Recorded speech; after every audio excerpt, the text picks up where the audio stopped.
Inna lillahi wa inna ilaihi raji'un.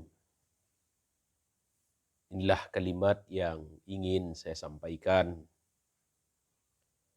terkait tragedi sepak bola di Stadion Kanjuruhan pada Sabtu malam lalu. Saya sebagai seorang wartawan pernah menjadi wartawan olahraga, sungguh ikut berduka cita dan prihatin atas tragedi yang sangat menyedihkan ini. Betapa tidak, Bapak Ibu sekalian, sebagaimana yang kita lihat melalui pemberitaan baik di televisi maupun di media online, bahwa hingga kemarin sore itu korbannya sudah hampir 180 orang.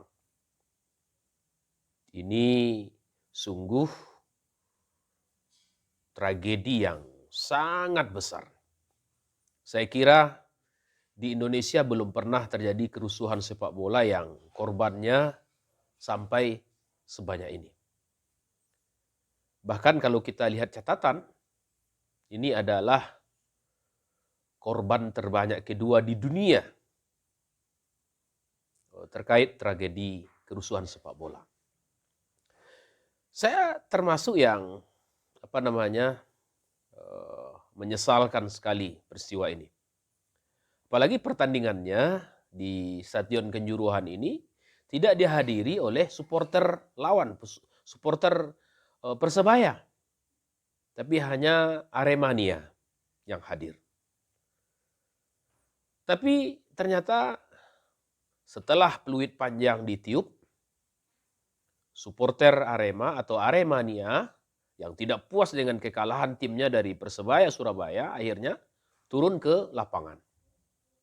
Dia mengejar pemain dan baik pemain Arema sendiri maupun pemain yang lain.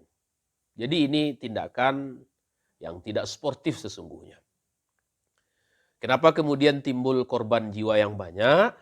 Kita saksikan bahwa polisi menembakkan gas air mata untuk meredam aksi anarkisme supporter. Tapi sahabat sekalian, saya tidak ingin melihat kasus ini kenapa bisa terjadi, ya, karena memang saya tidak berada di lokasi, saya hanya menyaksikan melalui layar televisi dan pemberitaan-pemberitaan. Namun saya ingin memberikan beberapa catatan dan masukan, ya, supaya kerusuhan serupa tidak terjadi lagi. Pertama, ya, ini pengalamannya. Saya melihat pertandingan sepak bola kita masih belum berjalan sesuai dengan jiwa sportivitas itu sendiri. Semua pelaksana, terutama wasit misalnya. Wasit tidak memimpin dengan baik, dengan sportif. Dan itu memang sudah kasat mata di sejumlah pertandingan.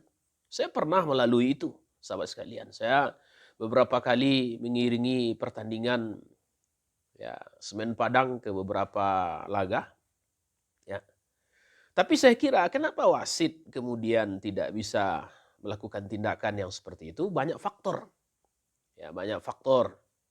Pernah kami bertemu dengan wasit, katanya dia takut dengan tekanan supporter tuan rumah yang kadangkala brutal. Karena itulah sahabat sekalian, para pencinta sepak bola di seluruh tanah air, ya, kita ingin ini menjadi pelajaran yang berharga. Permainan itu pasti, pertandingan itu pasti ada menang dan kalah. Ya, kalau menang syukuri, kalau kalah jangan anarkis.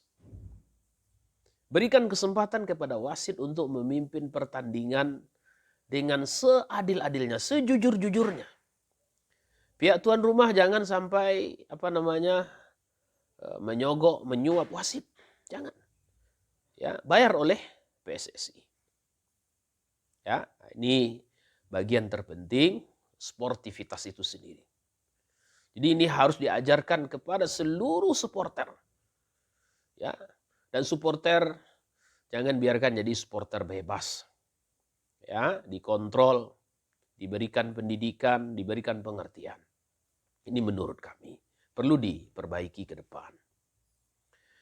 Kemudian saya kebetulan juga berlatar belakang seorang muballigh. Ada satu hal yang sering merisaukan kami ketika pertandingan sepak bola dilakukan. Misalnya main sore atau main malam. Ini rata-rata. Ya. Bahwa supporter umumnya, ya ini yang umat Islam ya, mereka tinggal sholatnya. Jadi gara-gara menonton sepak bola, tinggal sholatnya. Kenapa saya katakan tinggal sholatnya? Di mana mereka sholat? Misalnya pertandingan sore, ya pertandingan dimulai kick off misalnya pukul 16. Masuk stadion pukul 15, mereka sudah berada dalam.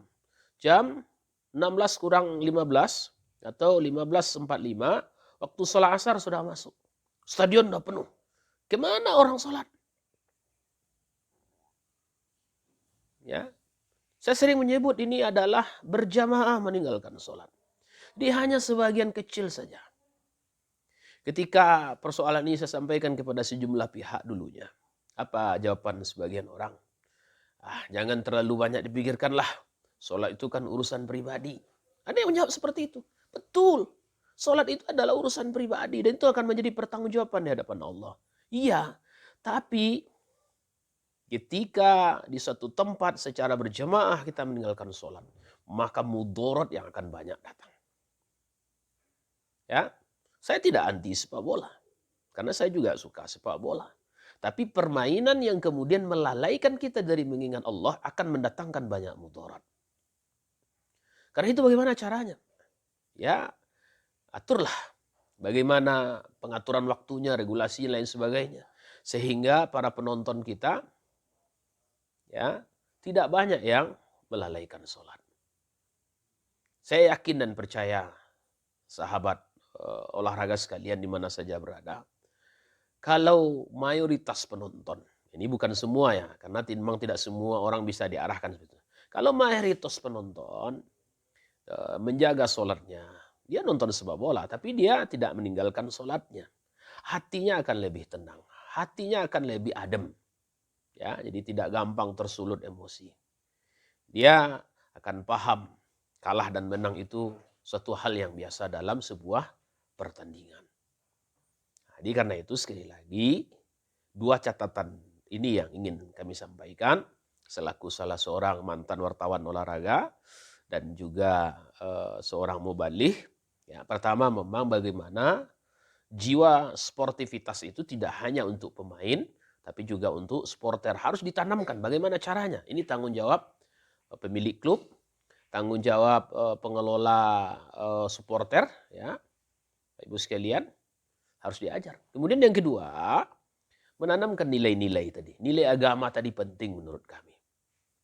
Bagaimana caranya ya? Kita musyawarahkanlah, kita bicarakanlah. Tidak ada sesuatu yang mustahil. Ya, memang sepak bola olahraga yang